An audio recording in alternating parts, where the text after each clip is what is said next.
Hey guys, I'm Randy. And I'm Daniel. We're two lifelong friends and musicians, but when we're not playing gigs, we like to talk games. And today, on the Game and Gig podcast, we're talking about Hogwarts Legacy and the recent Nintendo Direct. So Randy, you playing this new Hogwarts game? I am playing this new Hogwarts game. Daniel, are you playing the new Hogwarts game? I sure am. So, initial thoughts on Hogwarts Legacy. Well, you know what? Before we find out our initial thoughts, before we do that, we put out a poll asking other people's initial thoughts on Hogwarts Legacy, and hit us with the results of that, Daniel. Yeah, so at 28%, people said it's great. At 4%, people said it's okay. At 2%, it's bad. And 65% said they haven't played it yet. Yeah, it makes sense. So, I mean, like, looking at this, those people who have played it, is like super overwhelmingly people like it. Yeah, that's my takeaway from this, for sure. You know, most people haven't played it yet, but well, it's brand new. Like, I get that. Yeah, and I'm way more interested in the percentage of people who said they've played it saying it's great. Like, right, yeah. So now that we've looked at what other people think, do you agree? Is it great? No. You don't think it's great? Mm-mm. What do you think? I think it's fan-freaking-tastic. I'm having so much fun. I know, dude. It is really, really good. I haven't been this giddy about a video game in quite a while. Yeah, I did. So I have, we're older now than we used to be. Mm-hmm. And so like the serotonin production just isn't always there like it used to be. No. Let's be honest. And the brain has been rewired. It's been rewired. It's been jaded by the world. It's been beat down. Mm-hmm. But when I was a kid, whenever I was playing a new video game and I was really into it, I would wake up early and I would go play that game before anything. Like I would just get up, I'd like roll to the end of my bed, and then I'd like sit on the ground against my bed and play the games. Like that's what I did. And today I woke up early, I went to the living room and I played Hogwarts Legacy for like 2 freaking hours. And it was great. It made me feel like a kid again. Yeah, obviously this game is like targeted towards people who have strong Harry Potter nostalgia. Yes. And we would definitely be included in that. Oh, 100%. We talked about that on a past podcast. Mm-hmm. So yeah, I also think it's great. I really do. And what's crazy is that I was very worried because this game had tons of hype and we knew it was going to be cashing in on nostalgia. Oh yeah. And because of that, it could have just been a straight up cash grab. It could have been an awful game. Mm-hmm. But they put a lot of work into this. They really did. And just the castle itself is so massive. Mm-hmm. And like, it's exactly what Hogwarts should be. Right. There's just like crap everywhere that does weird stuff that you weren't expecting that you can go interact with. There's doors everywhere. There's just staircases, like branching off of staircases. Like, it feels like a big old wizard castle. Yeah, cool. This is definitely going to be one of the games where exploring and just checking out the environments and everything is going to be a big part of it. It's not just super straightforward in terms of like do this, then do this, then do this. I think there'll be a lot of just like explore and do your own thing, which I haven't played a game that made me want to do that since maybe Breath of the Wild. Witcher. The Witcher, right, yeah. Mm-hmm. Yeah, The Witcher, which I'm kind of like inserting Hogwarts in the middle of here. Yeah. Well, not in the middle. You're getting towards the end of it. Yeah, I'm pretty close to the end of the main story, but I haven't done the DLCs and stuff. But anyway, I digress. I'm The Witcher and Hogwarts and Breath of the Wild are in like rare company of games that make me want to do that. So we had a comment here from Larry House, and Larry said, really good so far, no complaints. It definitely lives up to its hype.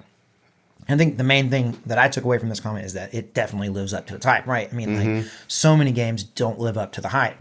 And I think for those people who this is their target, this is the target audience for this game, I should say. Mm-hmm. For those people, it definitely lives up to the hype, at least in my mind. Yes, definitely. I mean, and they know what they're doing. Like they're hitting you with these big, like Harry Potter-esque beats, like getting your wand, like going to Ollivanders, like all that stuff is there, the sorting hat, like it just tickles every itch you have, except the Quidditch itch. It's not going to tickle that one, and that makes me really sad. But, but I haven't even got my broom yet. Have you got a broom? No. Okay, I haven't either, so I haven't even flown. No. But it doesn't feel pandery. I mean, like... No, it doesn't. I think that it could definitely have gone, like, in a direction where we're like, this is not something I'm that interested in because it feels pandery. But no, it doesn't. It really doesn't. It Yeah, just feels like it's a love letter. We could like round a corner and there'd be like a little kid and he'd walk up and be like, "Hi, I'm Albus Dumbledore." Like it could do crap like that, but it doesn't. No. Yeah, it's killing it, honestly. Yeah. So, we know that looking at our poll, it looked like 65% of people haven't picked it up yet, or they're not interested and they're not going to pick it up. But we, before the game launched, put out a poll asking, will you be picking it up? And we had like 19% of people saying they were going to pick it up at launch, which kind of explains that small number we saw earlier. Yeah. 35% of people saying eventually, 18% of people saying they were undecided on it, and then 29% of people saying that no, they weren't going to be picking it up. Right. Yeah, I would have been in the eventually camp because my plan was to wait, make sure it ran well on Steam Deck, and then buy it on PC. But the problem is that all my friends got it, and they're all talking about how great it is. And like the reviews on the Steam Deck are like, you can play it, but you're going to occasionally get some frame dips. And like, I was just kind of waiting because I feel like they'll probably fix it and it'll probably be great. And they probably will. Yeah. And you can, I don't honestly know how just the PC version's doing overall. You can probably play it. I could probably play it on my PC just fine. And it would probably look great. But, we were driving to a gig yesterday in the car and you were just talking about it. And I was like, Jesus, I could get on my phone right now, tell my PlayStation to download that crap, and it would be waiting on me when I got home. And so that's what I did. Right. And I don't regret it. No. I mean, like, I highly encouraged you yesterday to do that because I knew you'd enjoy it. Yeah. I knew you would. Yeah, it's really good. The combat is so fun. It's way more fun than see. That was the thing I was most worried about was the combat. I thought if the combat isn't good, the game's not going to be great. But luckily, they figured out a way to make dueling like this actually more fun. Yeah. I thought there's no way they're going to make it that good because it just didn't seem like in concept like it was something that could be that good. It looked so good in the gameplay we got, though. I mean, sure. But just because something looks good doesn't mean it's actually fun. No, you're right. Think about Forspoken movement. The movement for Forspoken looks good, but it's not fun. Yeah. No, the combat in Harry Potter is fantastic. Yeah. I mean, I only have a very few spells right now, but like it's still great. Yeah, same. So we have some comments on this, and the first one we have here is Eris Hiasol. I don't know how to pronounce that. I'm sorry, I'm butchering your YouTube handle here, but we have it's good to wait for bug fixes and maybe even a 5-10% holiday discount. Being a patient gamer has its perks, and it's not like there aren't any other games to play in the meantime. We have more games available than ever. I agree. I tried to take that approach. Tried. I got peer pressured real bad. Hey, but you said you didn't regret it. So. I don't regret it at all. Now, we could be having a different conversation if you're like, you made me get this, and it's terrible. No, it's not terrible at all. I didn't think it was going to be terrible. I mean, there's too many glowing reviews. But yeah. I mean, like, one of our big things we talk about on the channel a lot is how being patient is, like, one of the best things you can do for saving money and being games. And we're all about being able to play a lot of games on a budget. So I wholly endorse this comment. That doesn't mean I'm always going to do it. Right. I mean, like, there's two sides to it. You wait and you get a great deal on a great game, or you like get in on the initial wave of people playing a game like at launch, and they're both really special. It's special in its own way. Yeah. You've got to choose, but if money is tight, always waiting is the thing to do. That's like the number one thing you can do, just wait. Yeah, for sure. So. Next up, we got a comment from Water Lemon. Water says, I'm saving up for the Dead Space remake right now, but Hogwarts Legacy looks fun, and it seems to be a good introduction to the Harry Potter series. Yeah, man, I'm also playing Dead Space remake right now on deck, and it primarily on deck, and it is so good. You're doing a great thing. Just buy that game. Yeah, I mean, if you're more interested in a survival horror game, Hogwarts Legacy ain't no survival horror. So no, I think just get them both eventually. But if you want Dead Space, you will not be let down. Right, I'm excited to play Dead Space myself. Fingers crossed, I should be getting Dead Space in the mail very soon as a rental. Yep, I'm probably going to be playing a hefty dose of Dead Space this afternoon after I'm disappointed by the remote play when I try to play Hogwarts Legacy. Yeah, I don't know if I don't know if remote play is going to be great. We'll see. But remote play is just it's a little iffy.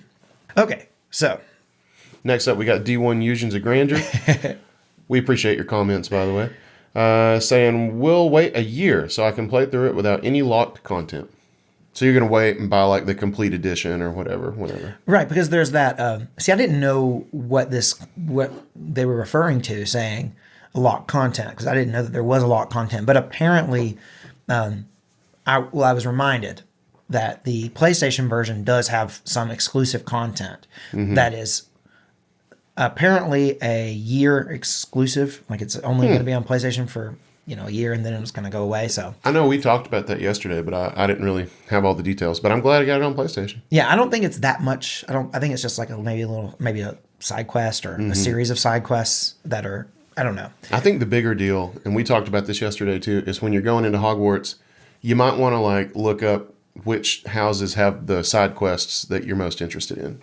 Because I picked my house based solely on the fact that I feel like they have the coolest side quest. I think that's a fair thing to do. Yeah.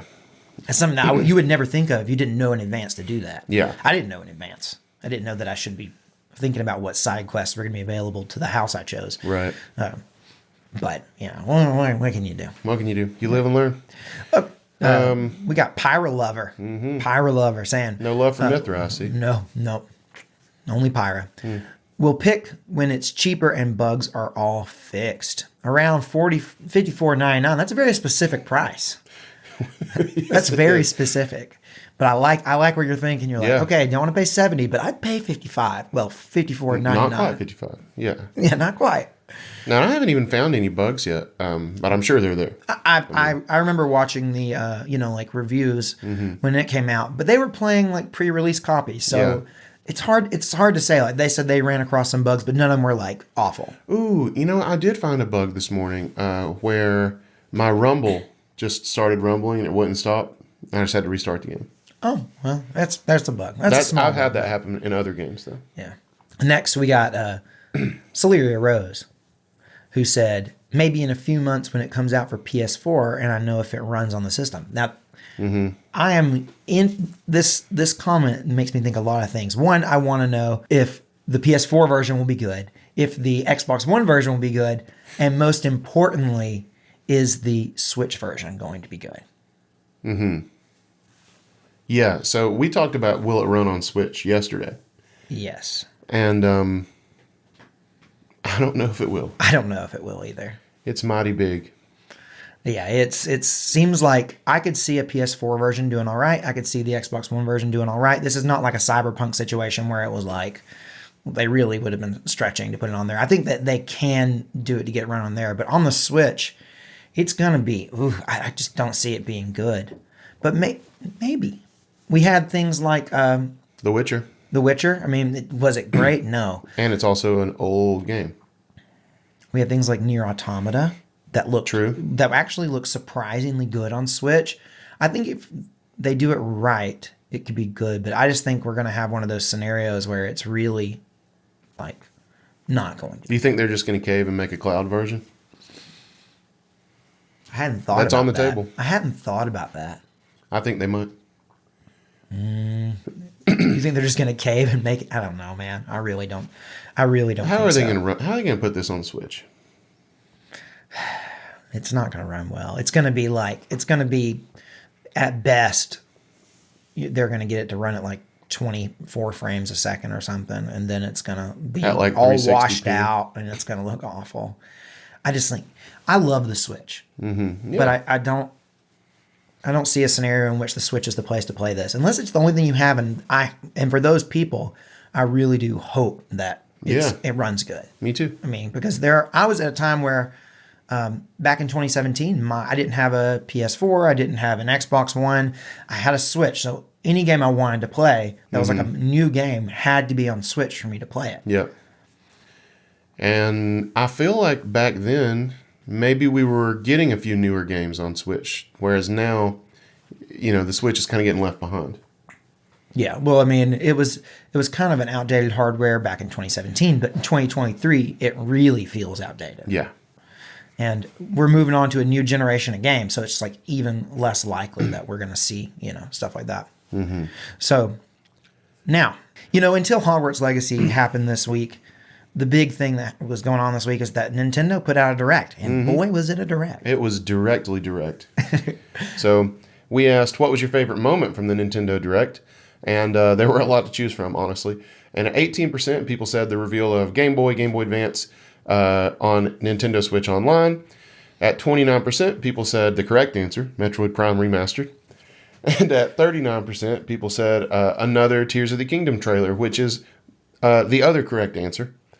And then at 15%, people said something else. So that might be like some Splatoon DLC, some Kirby news. You know, there was a little bit of things for everybody. Pikmin 4. Pikmin 4. Pikmin 4. I almost said 3. New stuff coming to Fire Emblem Engage. Yeah, we got the release date of Advance Wars. Advance Wars, yeah. Yeah, there was a lot. There was a lot. A lot of stuff. I'm surprised that something else category wasn't a larger percentage of the poll, and the most people picked the Tears of the Kingdom trailer. That doesn't surprise me. I mean, it's the most hyped game. Yeah. The most hyped game. Yeah. So yeah, that's to be expected. What was your favorite moment? Was it the Metroid Prime? It was Metroid Remastered? Prime, yes, because, you know, leading up to Dread, you guys know, me and Randy went through Metroid Boot Camp, and through that, I just became a massive Metroid fan. And so, and I remember Metroid Prime from the GameCube days. And I've been wanting Metroid Prime 4, which we can talk about a little later, forever. And so just getting any sort of Metroid Prime related news, let alone a shadow drop of Metroid Prime Remastered that turns out to be great, that was big for me. Yeah. But so was Tears of the Kingdom. I mean, I'm obviously more excited to play that game than Metroid Prime. Right. But it was just a trailer. Yeah. You know? And at this point, they don't need to show me another trailer. I'm sold. Yeah. I don't need to see one. I mean, I'll watch one. No problem. Yeah. But I don't need to get any more hyped. You can't go beyond 100% hype. Not with that attitude. And I was also really hyped for Game Boy, and especially Game Boy Advance. We've been talking about that for a while.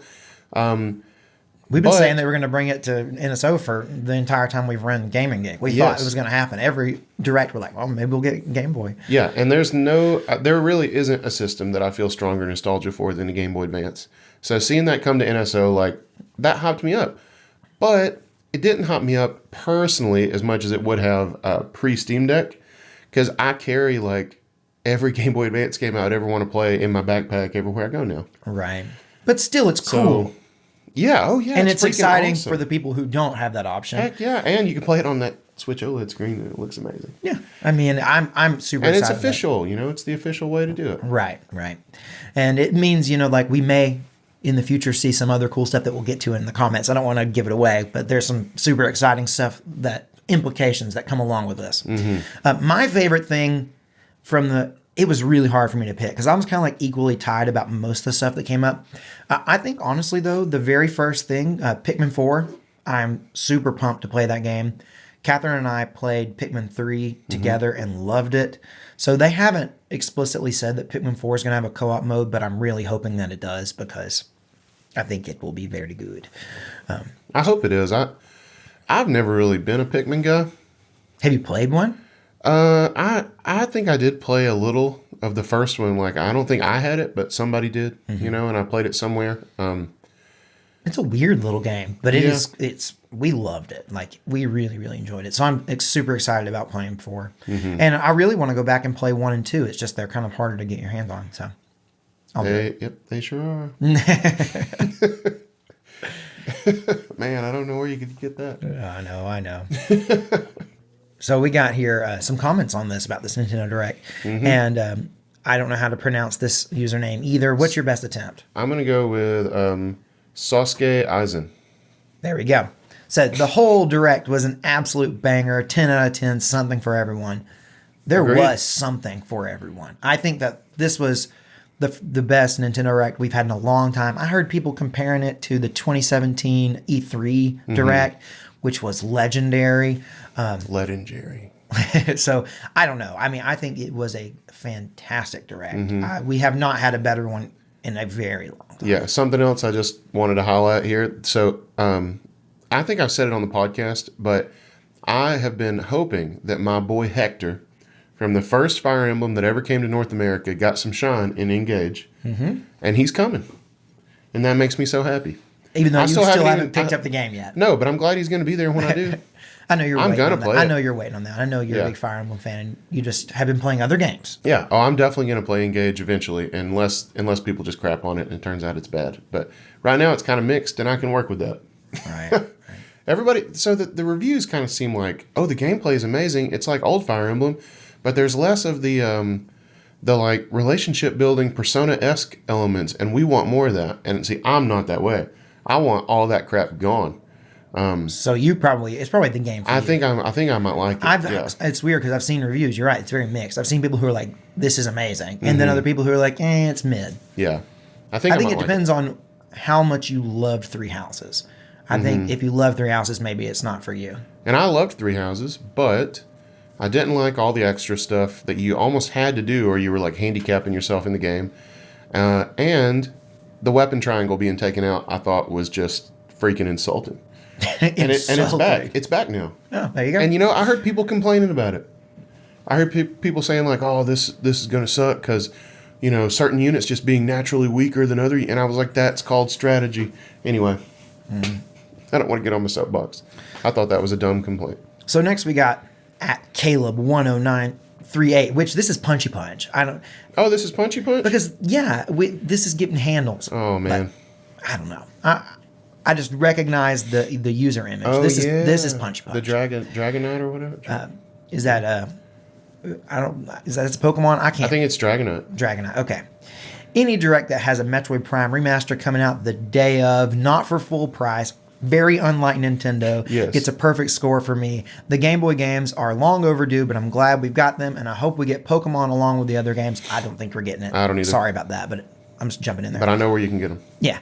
Zelda looks so awesome, and it was cool hearing what might be Ganon's voice. Maybe. Yeah. Maybe.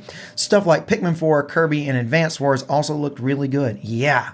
There's a lot of good stuff here. I don't think Pokemon's coming. I don't either. I would love it. I don't think it's going to happen. Yeah, I don't think that's going to happen either. I think I think it's more likely that eventually Pokemon does their own thing and they like release a big legacy pack or something. Yeah, that would be cool. They've never done that before, and I don't see why they would. But That'd be awesome. I mean, it would be really cool. That would be awesome. I am of the opinion that I don't think they're going to, because I think that this may be a spicy take, but I think that the Pokemon games, unless you have a real heavy dose of nostalgia for them, I don't think they hold up very well. And I think that if you're a new player to the series and you went back and played an original Pokemon game, I don't think you're going to enjoy it very much. And I think that for that reason, it's better just to leave it in the past, and better to, look at it with rose-tinted glasses and just remember how great it was. Well, there's a reason why ROM hacks are just rampant for Right. Pokemon. People take Fire Red and just like turn it into brand new games. Yeah.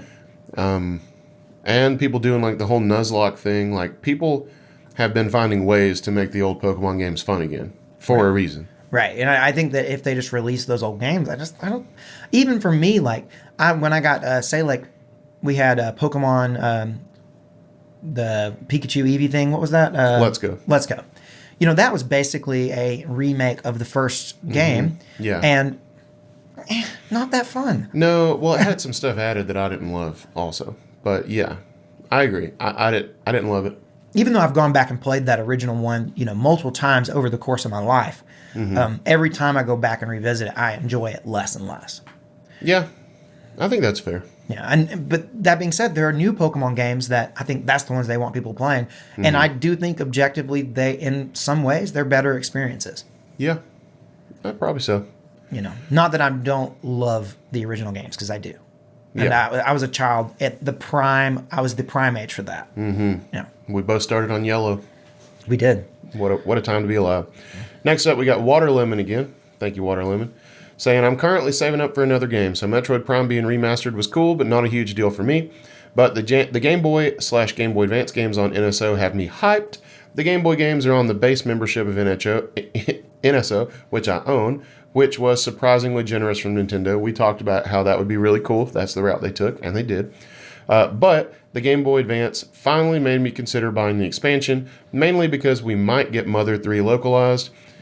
Probably not going to happen, but we will see. 9 out of 10 direct. Yeah, I love your comment and your optimism about Mother 3. I honestly, you're gonna disagree with me on this. I think that I think they'll do it.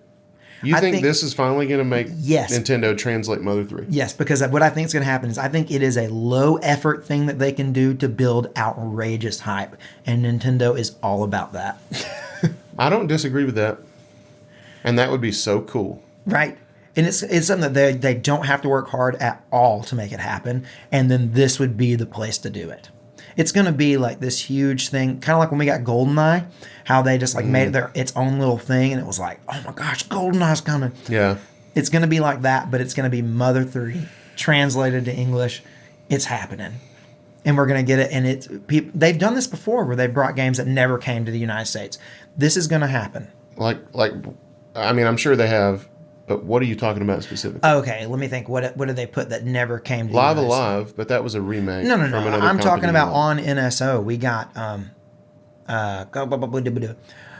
we got Panel to Pawn, which they didn't translate, but they brought it over. Mm-hmm.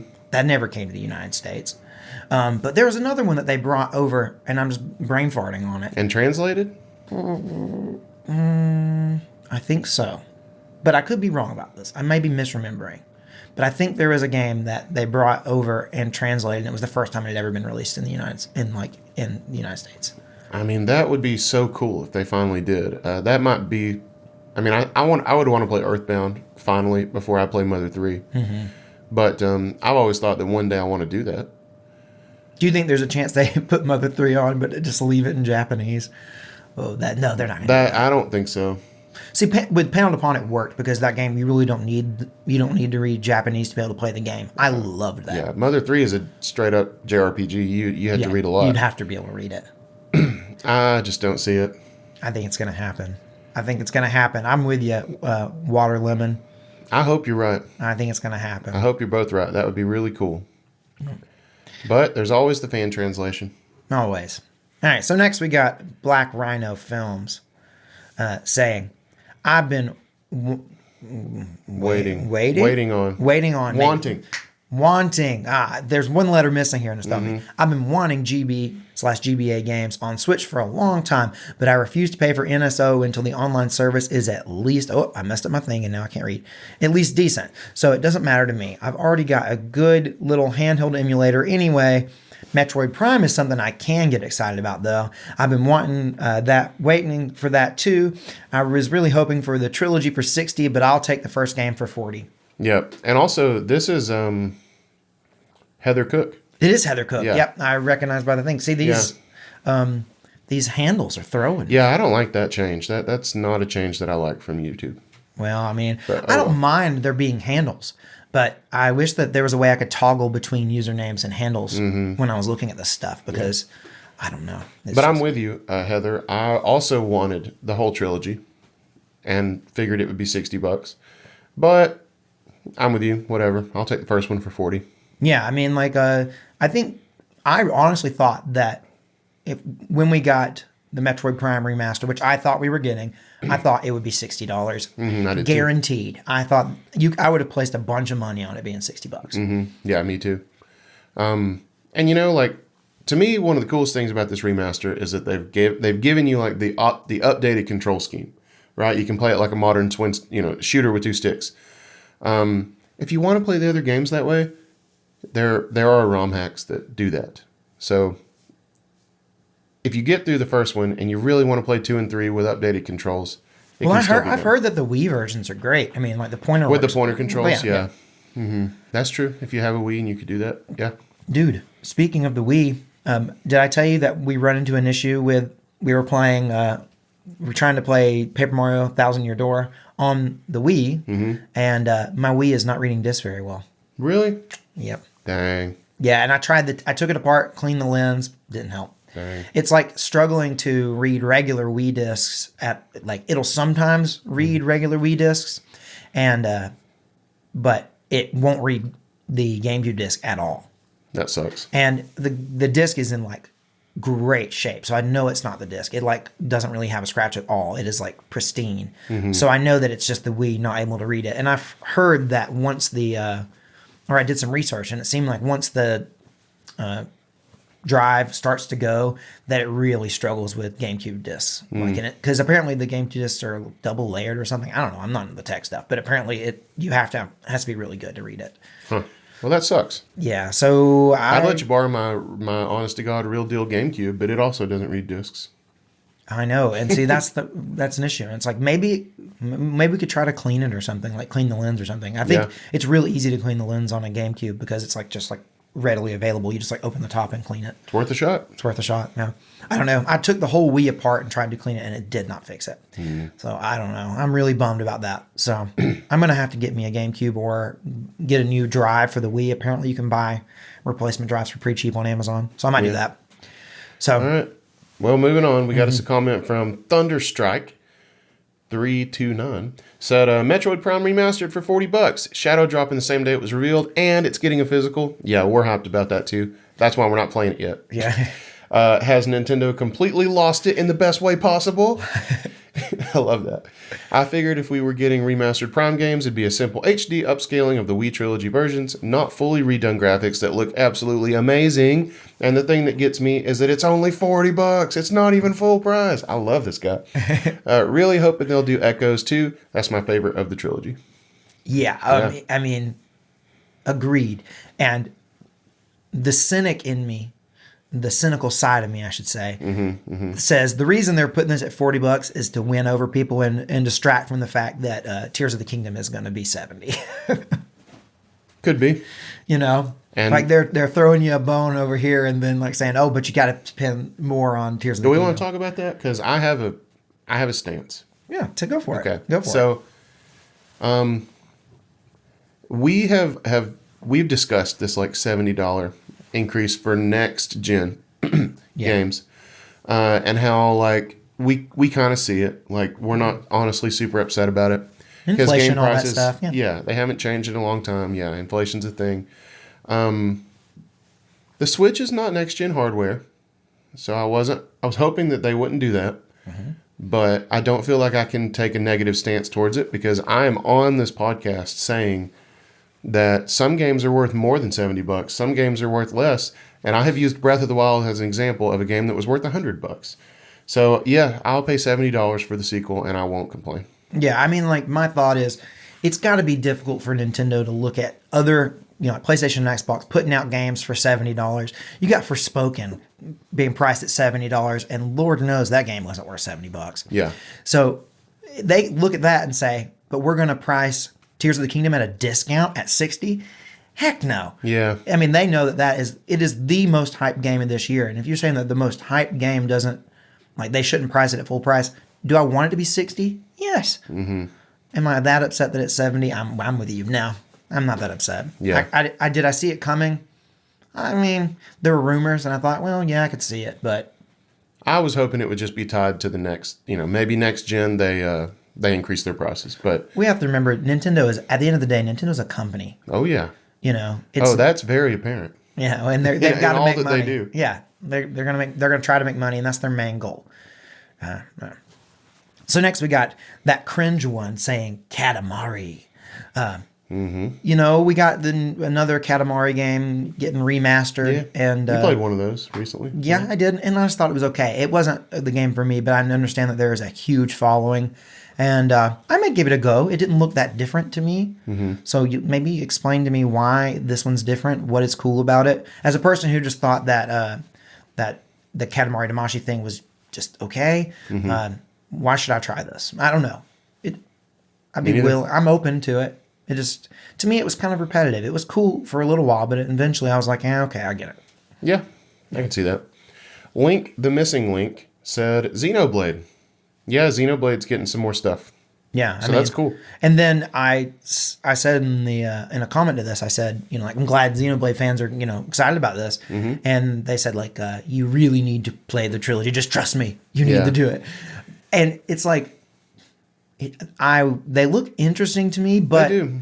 But the thing I know about them is that they're very long games, and that just turns me off for something that I'm like. You're already not that hyped about because it's a JRPG, and historically neither one of us really play those. Yeah, and it's like it's not a genre of game I'm super excited about, and then I know it's really long, and I'm like, And I have this thing about me. When I start a game, I want to finish it, even if it's not great. It has to be awful for me to give it up. For Spoken. Yeah. No. For Spoken. Yeah. But I don't know. Maybe I will. Give me time. I need to process it. I need to let my emotions stew on that. Need to come back to it when you can look at it objectively. Right. All right, hit us with our final comment. All right, we got Ray Chi 7361 who said, "Love how Nintendo give us just enough to the community to keep them worshiping them." I feel you. Yeah, they are a company. They know what they're doing. Yeah, I mean, but at the same time, people love Nintendo for a reason. It's like Nintendo. Yeah, they do some stuff, and we always are like, really? I mean, come on, can we not get this? But they make these games that are just, you can't deny that they're amazing games. And that's really what keeps the community there in the first place. And with the exception of like maybe the sports games, okay, the strikers, the tennises, the whatevers, the golf. Yeah, oh God. With the exception of those, Nintendo really doesn't fall into the same trope of releasing like unplayable, unfinished games. No. And there's probably a million counterexamples out there that you can throw at me right now, but it can't be as bad as the other platforms. No, and it really is. Like, Nintendo games are typically, you can rely on them for a certain standard of quality, and a kind of a timelessness too. You know, they're like games that they're going to be fun to play. 20 years from now, you're going to look back on them very nostalgically. 20 years from now, I know I would still enjoy Odyssey. Right, exactly. Yeah. And now that being said, we are very biased. We were Nintendo kids growing up. At our hearts, we're Nintendo fanboys, so we're biased. But at the same time, they've earned that bias. Yeah, I feel like. Okay, so we have reached the end of the podcast here, but since you made it here with us, what were you going to say? We haven't. Oh, we haven't? We haven't reached the end because I want to throw down the gauntlet. Okay. So I said we would talk about Metroid Prime 4. Yes. Because Randy made a really bold statement over the weekend, and you can tell the people what that is. Okay. I think that Metroid Prime 4 will be Nintendo's holiday game for 2023. I think it's going to come out in like November. And I freaking hope he's right, but I don't freaking think he is. So I want to make a long-standing bet, and I want us to have, we're not for money, but for like some sort of consequence, some sort of silly, stupid, maybe video game related, maybe not, internet consequences. No, I'm just kidding. No, I don't want to do something like that. I don't want to do like a RGT and Spawn Wave kind of thing where we have to like put time into a crappy game. That's not what I'm not. I wouldn't do it. I'd rather just eat some really hot sauce or something. But anyway, we'll get back to you on that consequence. And if you have any good ideas, then drop them down in the comments. And tell me why Metroid Prime 4 will be the holiday game. Please tell me that. Convince me. I want that. I just don't think. The cynic in me is here and now, and I do not think it's happening. I think that in the Summer Direct, it's going to blow people's mind. Metroid Prime 4 coming this holiday. I think Metroid Prime 4 is going to be on the next Nintendo. You think it's going to be cross-gen? Yeah, maybe not. Yeah, maybe cross-gen. Release on both. Yeah. I could see that too, but I'm going for it. I'm going all in here. I think it's going to be the holiday release. So, no way, man. Okay, so now we really are at the end. Now we really are at the end. Now, if you made it to the end of the podcast with us, we like to shout out the people who make it to the end. And we do that through our 3 for Dale Club. And hit us with how this works, Daniel. Yeah, so if you make it all the way to the end of one of these crazy videos of ours, then you just need to drop us a comment. Say whatever you want to say, but just make sure you include 3 for Dale in the comment, okay? That lets us know you made it to the very end and you're in a very elite, exclusive club. So this week we have 3 members of the 3 for Dale Club. How fitting. They are Punchy Punch, Rowan Something, and Landon Stallings. Yeah, so thank you guys for making it all the way to the end of the last podcast and letting us know you made it to the end so that we can shout you out. But like I said, comment 3 for Dale and we'll shout you out next time. Straight up. All right, guys. Until next time, I'm Randy. And I'm Daniel. And this has been Game and Gig. Peace out.